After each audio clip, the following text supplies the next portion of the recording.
So, Alex, welcome to the show, the virtual show as it is. I was actually thinking about this morning when I knew you were coming on. You and I have only known each other during lockdown.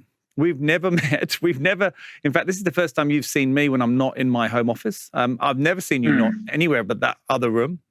For all I know, you might live in that room. That might be your entire existence, but it's... So I'm 6.5 feet tall, normally have a lot more hair outside of this. It's just the glare of the light. Yeah, it's the same with me. I've got an afro. It's just so bizarre what these lights can do, And I know.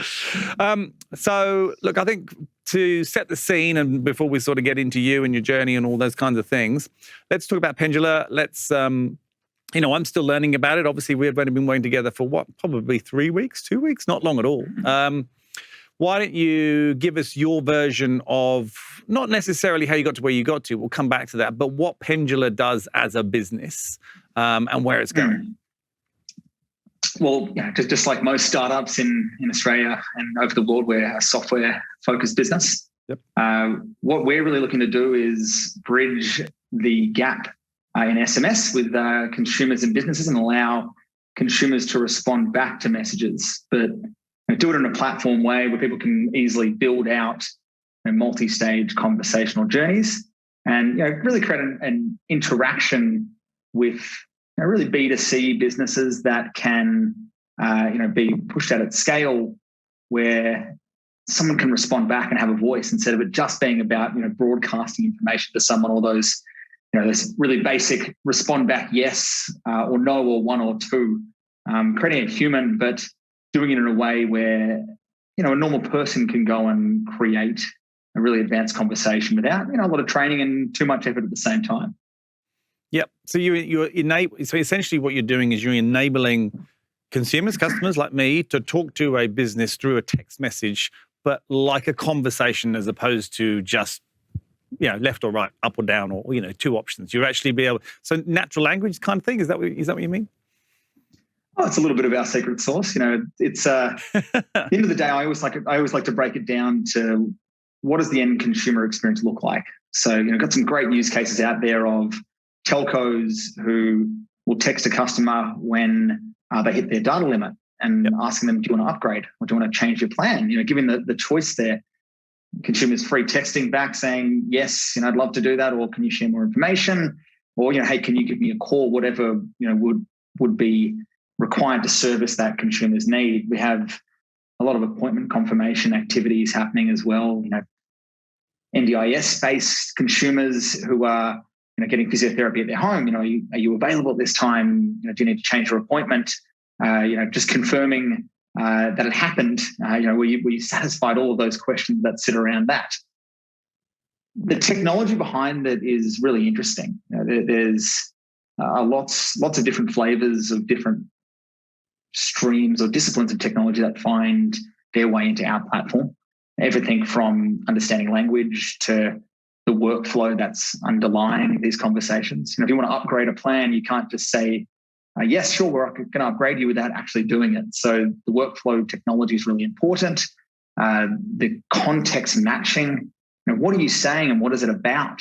But then also, really the complexity that sits underneath all of this is the exception management. So do you want to go out and have a beer and someone responds back banana? What do you do? How do you manage that? And that whole experience is, it's a complicated challenge to solve. Really, really interesting computer science challenge, but also the thing that we're really excited about is the generational shift to the desired channels focused on texting. It's not just SMS, right? It could be WhatsApp, it could be Facebook, it could be Signal. It doesn't really matter what it is. It's this new medium. And what is different in that world compared to other traditional ways of engaging with consumers, such as email or post or your old call center like setup, is you need to be able to, one, enable the right amount of information to be surfaced at the right time. And we don't want to send 300-word text messages. No one's going to read them. Yep. And secondly, if you send these text messages, you need to be able to respond back to them to actually make something happen. Give choice, drive the conversation where it needs to be. Really interesting shifts moving on the desired channel being text-based. And also some interesting cybersecurity components that are now starting to enter into the texting world where links are, untrusted. How do you get around the issue where someone's sending you, a phishing link on a text message because it's so easy to mask a different number? How do you solve that? And the answer is, well, really simply, who controls the phone number? It's the business at the end of the day, or the end user that we enable owns that phone number. And when you respond back to it, we're the only ones getting it. So that is embedded security. It's a better experience. The cool thing that sits on top of all of this is the results we've seen. So Pendula Business to date, we've just clicked over 25 million conversations managed. Wow. It's a pretty exciting milestone That's huge. to cover off. That's been facilitated through a little over 100 customers, predominantly within Australia and New Zealand, but a few little flutters overseas in Asia and the UK and in the US. What we're seeing with all of those engagements, though, is three really outstanding but consistent stats that really what we're going to be building and doubling down on. The first one is the response rates are just crazy, right? You're getting 35 to 40% of the people who are receiving a text message or a WhatsApp or a Facebook, they're actually responding back. Compare that to email, click-through rates are like 6%. Yeah. So, we can go to a business and say, hey, do you want to ask a third of your customer base how they feel about you and actually get the feedback? That's a pretty powerful thing at the end of the day. The next step that layers on top of it is, of the people that you're engaging with, about 17% of them are going to give you unprompted and unvetted feedback. And that's invaluable to some of these big consumer brands in energy, in health, in telecommunications and media. Now, they're sitting there trying to develop products. And as we do in the software game, the best products are built through creating feedback loops from the customers that are efficient, but also real. If you can find a way to get feedback beyond the questions that you normally ask, you're going to give yourself that competitive advantage beyond your competitors.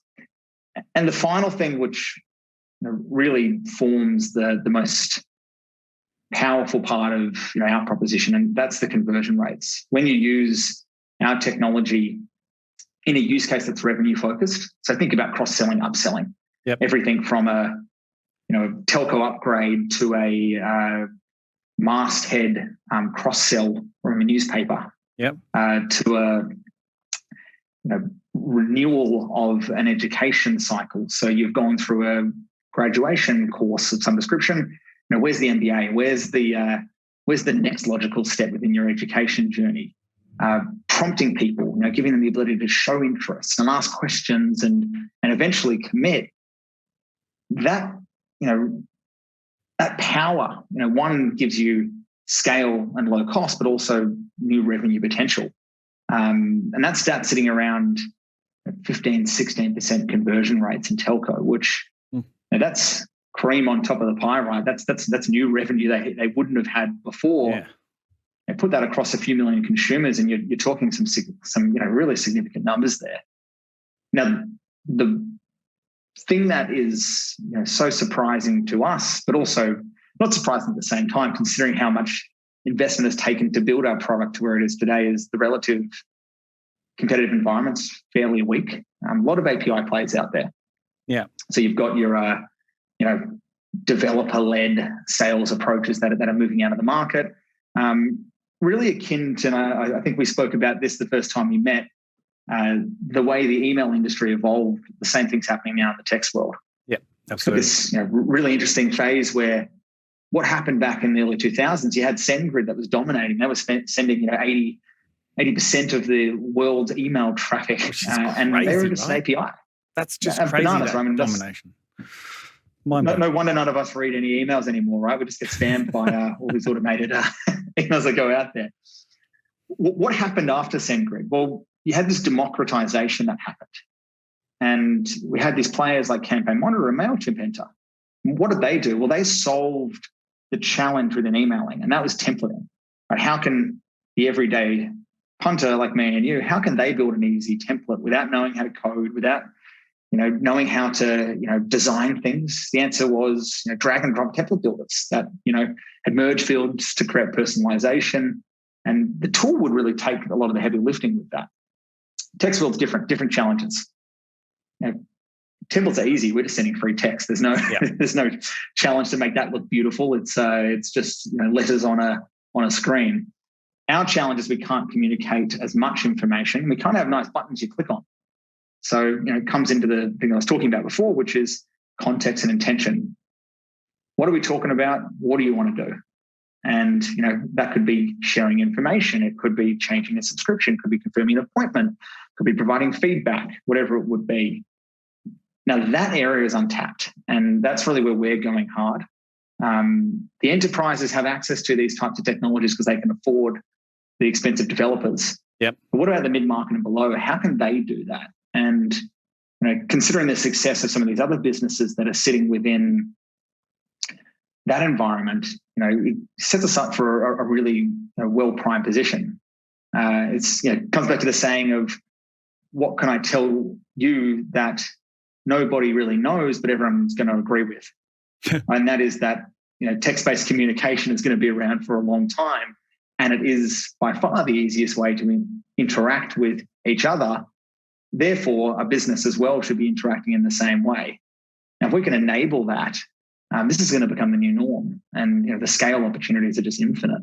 But they are. Look, it's interesting. We use text in our business. We text candidates. And, just hearing you talk about it, and it's actually something I hadn't thought about. We've been able to test candidates for years on our database. But we don't do it as much as we should, I'm thinking, talking to you, because, we obviously contact a lot of people through LinkedIn, and we use videos like this, but we have the ability to text people. We can do a search on our database for certain skill sets and so forth, and then we can text them. And you're right. When I think back to when we have done it, and we do still do it, but perhaps not as much, the response rates are huge. People, they almost feel obliged to respond to a text. I mean, you look at how people react to their phone when it goes ding, right? And whether that's a notification or whether it's a message, everybody, there aren't many people who can resist too many tings before they look at their phone, right? But you can let emails come in all day or messages on LinkedIn all day without looking at them at all. So it's there's some sort of interesting psychology in that. I'm interested to know, I think we were introduced and that's how we met, but you've got quite an interesting history. Here you are now in this business, and how long have you been there? Is it, I forget how many years now, it's a fair few years. It feels about 25, but if you look at it in calendar years, I think it's around 4. Yeah, so 4 years, hair's gone. But what did you do before? How did you get? It's always interesting to know how people who are in these startups get there, because it's never a normal traditional story. So give us a little bit of context about that. Yeah, I mean, look, there's probably a lot to say that very few founders get it right on their first go. Yep. I certainly fell into that category. I've been involved with a whole bunch of different businesses over the years, from your big global consultancy businesses, Bearing Point. That's where I started my corporate life. Out of high school, was running tutoring businesses, teaching high school kids how to get through maths exams and the HSC. Yep. Went into a few other technology businesses that were more or less focused on the go-to-market side of the world. So, bringing players that had been operating in the US down to Australia and setting up a local sales team. Did my dues in a bit of system architecture and solution architecture with some billing solutions. And I think I took really kind of gave you the background of the first embarrassing version of Pendula back when we first kicked off, which, really all we were focused on in the first version of the platform was sending invoices. And a common challenge we came across was, what happens if it's not delivered? What happens if you email someone that bounces? People change jobs, their emails, then they have the automatic reply saying, Joe Smith doesn't work here anymore. Yep. There's no help within that. It doesn't tell you where the new contact details are or anything like that. So what we would do back in those days is do a classic customer communication management technique known as channel hopping. So try email, fails. What's the next thing you try? Well, you text the customer, try them there. Now, the thing we did back then, which was kind of unique, was asking the customer for their email address. So we'd try and send you, Steve, an invoice, although I feel it's going to be the other way around with us. If it bounced, you'd get a text message saying, Steve, we tried to email you, it failed. We're probably not going to tell you that it's an invoice because you may not respond back, but we'll at least ask you what your email address is. That'll then come back to us. We validate the type of string that comes back, pull out the predictable structure of an email, give it a little validation, plug it back into the CRM or billing system and send that email again. Yep. Now, the aha moment that we really had was, well, shit, the interaction rates are really high, but much higher on the SMS compared to the email. And the response rates were just exceptional. Yeah. Pretty much everyone who got the SMS responded to it. We had a bit of a light bulb moment. We sat down and we said, well, this is great. We're recovering email addresses, but the value of the use case is not that significant. Right? We can go and sell, email cleansing software, but how do we generate revenue for businesses? How do we save them material costs? How do we create our footprint within their customer lifecycle? And that's kind of where the answer stood. It's really interesting. You look at these other customer lifecycle management tools that are out there, and they're really segregated in the sense that you have your comms layer, which is send an email, send an SMS. There might be a little bit of journeying involved, or you might wait or split, whatever it would be. Yep. But ultimately, all the business process that would happen underneath that would be a different system. You're talking about ETL tools and workflow solutions that would sit there. Now, the other side of the world that really restricted a lot of these lifecycle tools was the second someone became a customer, a feedback loop was required. You couldn't just keep sending them information, right? Eventually you need to ask them, what do you want to do? Do you want to do this? Are you going to be here? Yep. What do you think? And that's where a lot of these marketing automation tools really can't expand beyond, right? So you look at some of the large players like Marketing Cloud from Salesforce and Adobe, they are really, really, really good at the nurturing aspects of the world. But the second a customer becomes a customer, you need to understand choice. They fall down very quickly. So our vision really came back to that of, well, how can you manage that whole life cycle across the service operations, onboarding, cross-selling, upselling, surveying, customer service, all of these aspects? And the answer was, well, you need a workflow tool that is flexible enough that you can enable a business to go and trigger business process. That's generally managed within their core systems, be it a CRM or a billing system or a specific vertical solution like a restaurant management tool, for instance. The next thing you'd need to be able to do is have native connection to those systems and remove the need to go and create massive custom integrations and big projects, which capital expenditure is sparse these days, let alone trying to ask someone to pay for licensing and then also money to get the thing to work in the first place. It seems a bit of a backwards way of thinking these days. Third layer on top of that is you then need a business user who can go and build and manage this thing. And the interesting side of when you build up the core life cycle, there's easy stuff there where you're sending a one-way message, which is inevitable that you would have that. The second you get into a two-way environment, you're giving that consumer choice. And what does that naturally create? Well, really simply, if you get asked a question and you realize you can answer it, well, you might ask a question back. Yeah. How do you deal with that? Right. So this new capability of conversation management, creates this almost new class of tool that we feel like we are trailblazing within the comms industry with. And that is something that any business user can create conversations, but conversations that can have multiple threads and can change topic. Right? And that's inherently human. People think this is natural language processing. It's a part of it. But the real concept of a human conversation is we can talk about multiple topics and just swap and change between them. Now we can talk about, what Nudge Group does, and me and you know what that means. And then we can come and talk about Pendula.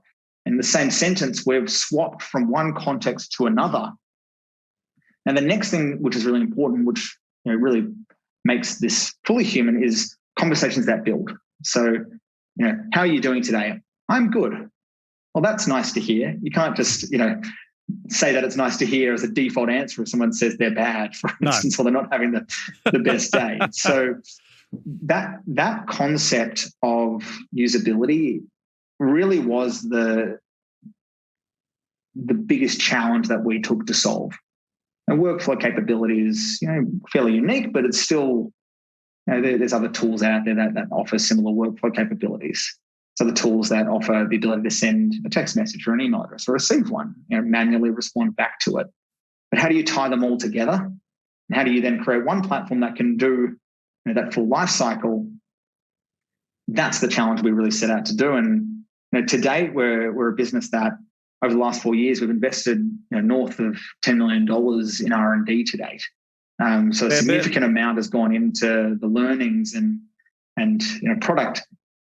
Compared to the go-to-market side of the business, relatively small. We were kind of joking when we first met as to how far we've gotten with a relatively small amount of marketing and a relatively small amount of selling activities. And that's kind of the nature of how we've played our game, which is go slow, get the foundations right. And then when you come up with that product that truly is exceptional, then push out and go harder. Right? And that's kind of the place we're finding ourselves at now. Just come off Series B capital raise, got the capital unlocked to go and shout from the top of the hills. We kind of use the analogy. Last year, we were the best restaurant in town, but we had no street signage, the blinds were shut, and the door was locked. Yep. The only way that you could get into our restaurant is if you came around the back and you knew the secret handshake. Now we're opening the blinds, or the door's flying open. We're putting street signage out.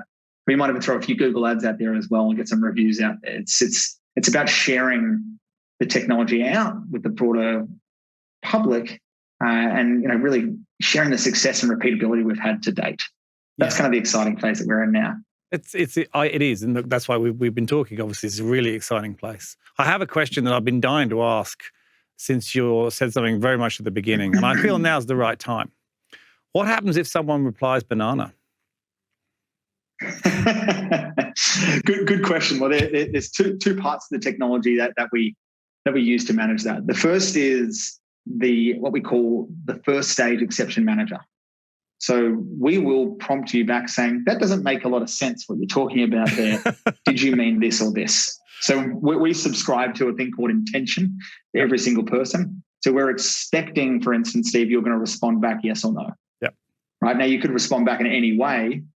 Now, if that fails and we don't, you say banana and you say, what do you mean? You say monkey bananas.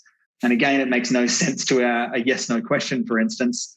Then what we do is we defer to really the most effective communication tool that any business has in its arsenal, and that's people. Right? Where we've got a manual console that an individual can go and communicate with, generally integrate that with some kind of case management tool.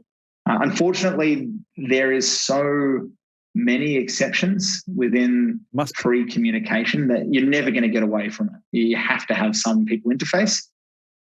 The best way to do it is only handing it to them when you need it, but doing it in a way where they're in control, right? They can take over the conversation fairly rapidly and have some suggested responses that they can go back to that customer with. Yeah. Okay, cool. And I guess in terms of the interesting thing, you talked about email and phone numbers. I find that really interesting because as a recruiter, as you know, we headhunt most of the people we find. It's the only way to sort of recruit at this current time. People are really willing to give me their email address.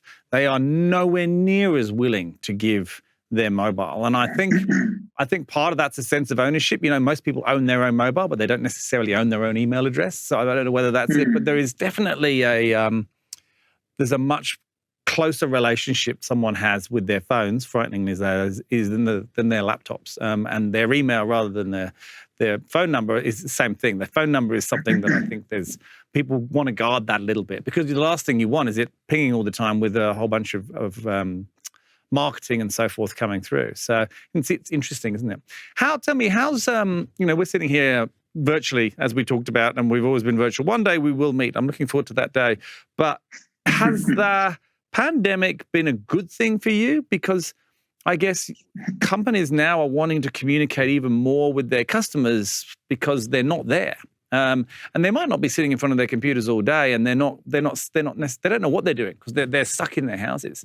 So have you seen an increased interest in companies upping their communication? So obviously you've got, as you said, about 100 clients. Have they all upped their ante with this kind of communication during the pandemic? Has it been a good thing for you? Has it not changed? How's it impacted the business? I know it's one of those things. It's come in waves. So we operate across a few different industries. Some of them have been hit fairly hard by the pandemic. Others are absolutely flourishing. So three of the core industries being health, telco, utility, and education. And obviously, health and telco, utility, they're going bananas right now. Everyone wants health and everyone needs telecommunications and their power to be running as much as possible. So they're certainly booming, and we're seeing a lot of movement and investment in that area. The education side of it, depending on what institutions we're talking to, some of the small ones are struggling. And, it's something that we really do recognise.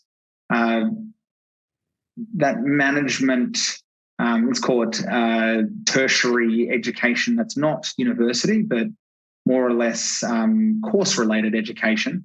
It's taken a real hit. Businesses are not investing as much in training their staff as they used to because they've tightened their budget constraints.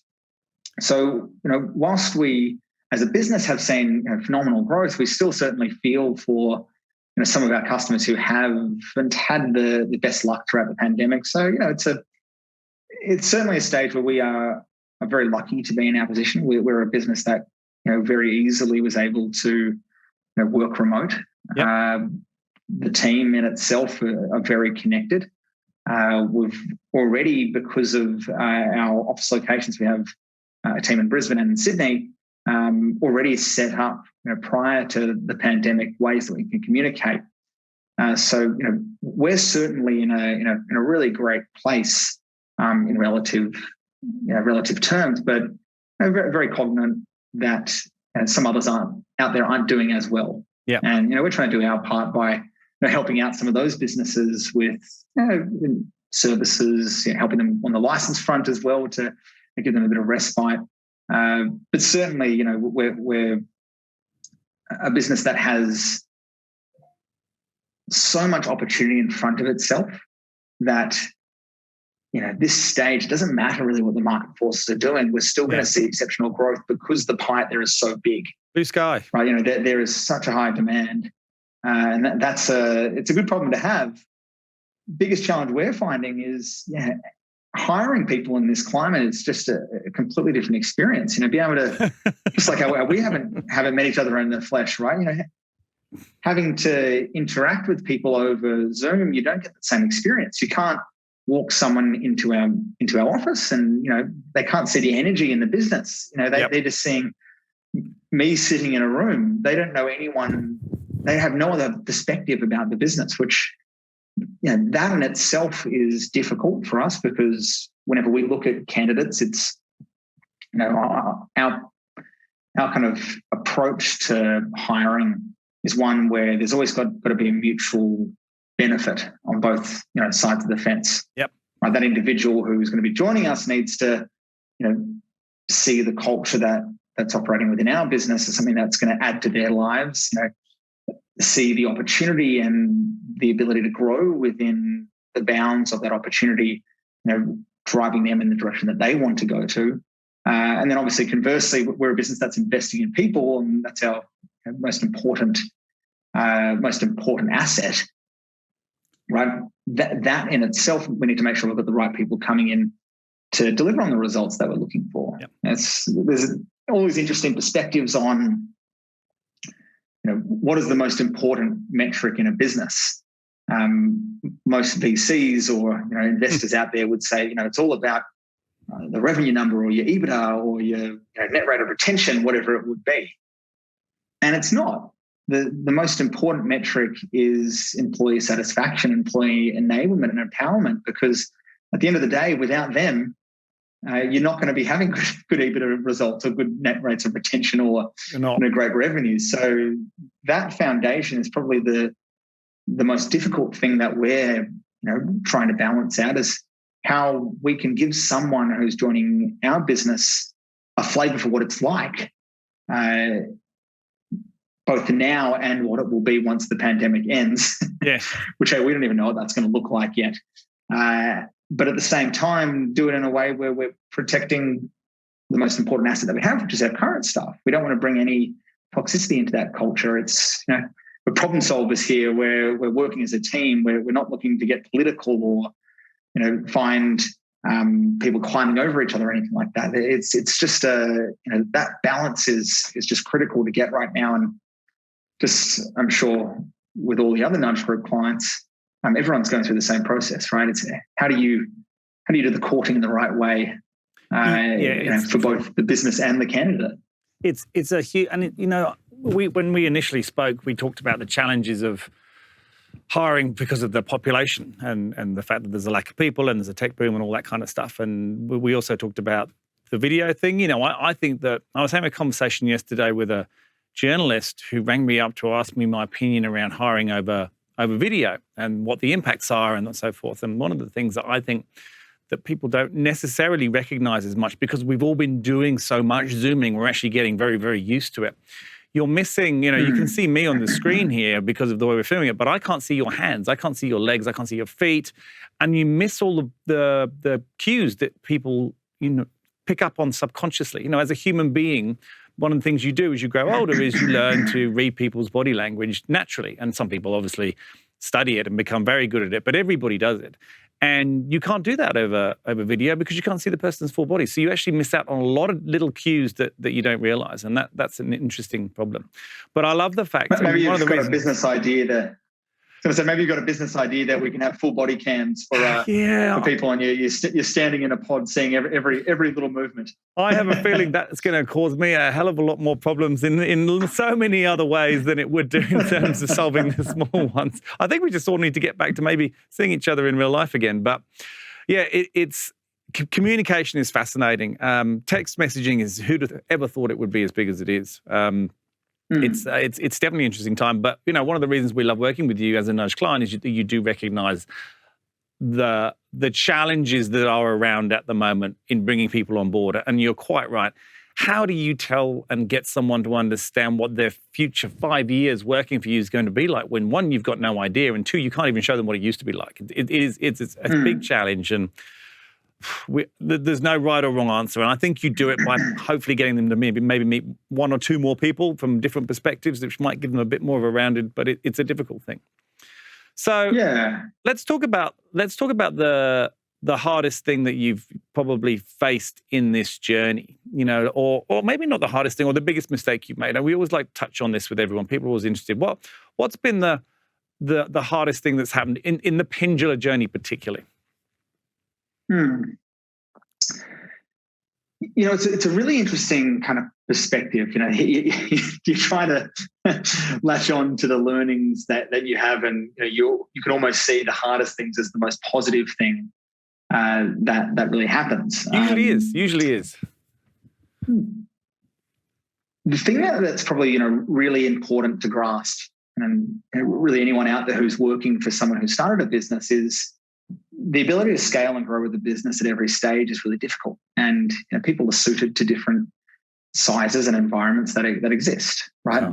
Particularly when you look at startup founders that, through the relative availability of financial backing and, access to capital for venture capitalists, it even accelerates the learning curve that you need to have. Yeah. You go from starting a business with yourself or one or two others, and how your role is focused and how the business is organized is so different to when you have 5 people or 10 or 15 or 30 or 50 or 100 or 400, whatever it would be. Now, that really lends itself into the areas that we struggled with, because we moved so quickly, in that we suddenly found ourselves in a situation where the people who were previously doing were now managing. Yeah. And the culture that we had within our business was so focused on rolling those sleeves up and getting the job done, that we found ourselves at certain stages. We've finally come to the stage where we know how to do this in a really effective way now. But wind back a few years, there were 3 cooks in the kitchen in every single activity that we were doing. And that was a result of rapid growth, right? So if you really summarize the challenges there, was even for myself, letting go of responsibility and giving the ability for someone who is more specialized, more skilled, more experienced in a certain discipline to go and act upon that in a better way that I could have, or one of the other team members in our team could have. That in itself, and forming really our core management team, where it sits today, was a really difficult activity because we were so focused on doing it right. We would run forward and hit a brick wall, and instead of just endearing through the process, we would say that this doesn't feel right. Let's come back a step and let's reassess how we're thinking. The stage that we got to, and I like to feel like Pendula is a more mature business than its size would reflect. In that we're really at that stage now where we are focused on putting our energy into finding the right people for the right role. And then when they are in that role, enabling them, getting out of their way. Right? I look at that with people in my team who are running finance. We've got a fantastic CFO, Alan. He came in. He's much better at all the financial modeling and the operational aspects of the business than I am. And having me trying to drive a direction or an agenda there doesn't actually add to it. If anything, it takes it away. So giving him the space that he needs to go and do that. To another Alex in our team who runs the revenue components of the business, giving him the space that he needs to be able to experiment with initiatives that he's thinking are going to be able to add to the effectiveness of our sales engine, but also enabling him and giving him the resource to double down on the things that we know do work. To the product team, we've found a really good balance between having our technology evangelists who really hold the title of leadership, but are more focused on the architecture of the product and the innovation behind it, natural people management. So building in engineering management and product management to help support that engine. And again, it's different personalities suit different roles. It comes to really where we are at now, and the last 2 key areas of the business that we're trying to plug at this stage are really focused around growth marketing and people and culture. We've got the other ingredients covered off, filling those last 2 holes to have specialized experienced people who can bring their expertise and advise us on how best to do this.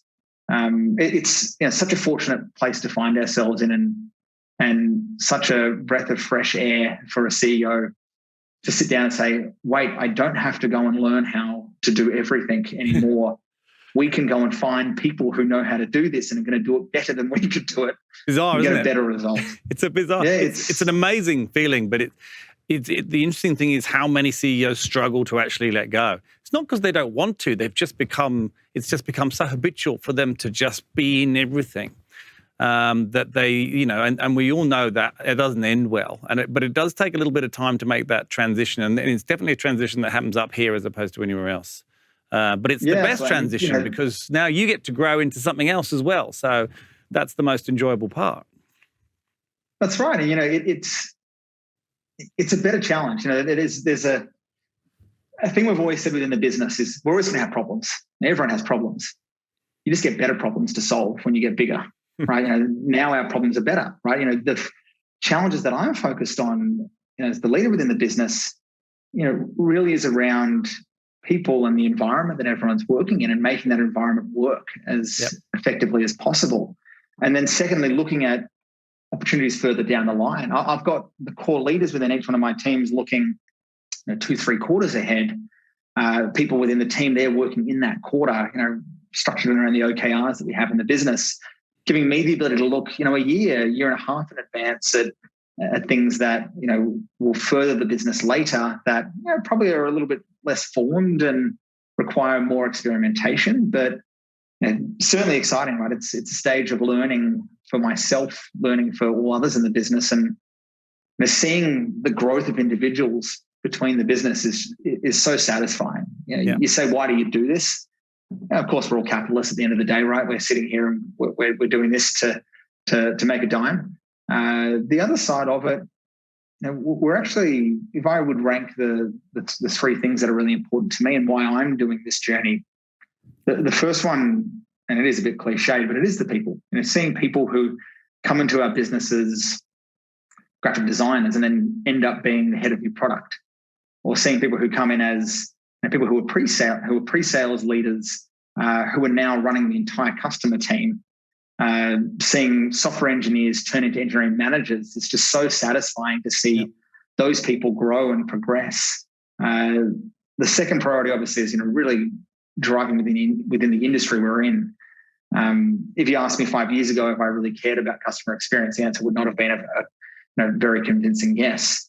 But really nailing down a lot of the challenges and getting excited about what we've been building and what we've been innovating, and it builds a lot of passion behind that. So the mission of our journey to really transform the world from broadcast to conversation is something that we've become really passionate about. And then, of course, there is the necessary evil that exists in every way, where shareholder value becomes a part of every conversation, particularly when you get to the stage where we are, where the capital table is growing with more sophisticated investors that are obviously expecting some kind of return. Yeah. Okay. Last question. And this ties in nicely with that last answer. From a perspective of people who are watching this thinking, this is a really interesting business. I love the domain. I love what's happening. I really wouldn't mind looking into potentially working there. In your own words, why should someone come and work for Pendula? It's a question that you did prime me for, and absolutely. I was actually almost tempted to not put a lot of effort into preparing for this, and I haven't done that on purpose, because off the cuff, a more raw answer is better. And why would someone come and work at Pendula? Right, it comes down to a few things. The first one is you've got to have an interest within the world that we're sitting within. So if someone just wants to come and work for a startup, we're probably not the right startup for you. If someone is really interested in how people engage with each other and they get excited by changing the way that countries and customer bases interact, and that's a real big checkbox for us. I always like to ask in our interviews, where could you use Pendula? And getting some great ideas from people that we hadn't even thought of before, really gets us excited. Yep. The second reason why you join a business at our stage is we're at a stage where we're forming some of the key fundamentals of scale within the business. So the ability to grow as an individual in your career, this foundation is significant, right? You've got the capital unlock to go and run at initiatives in a meaningful way without getting pulled up at a moment's notice because some other force changes the business. Yep.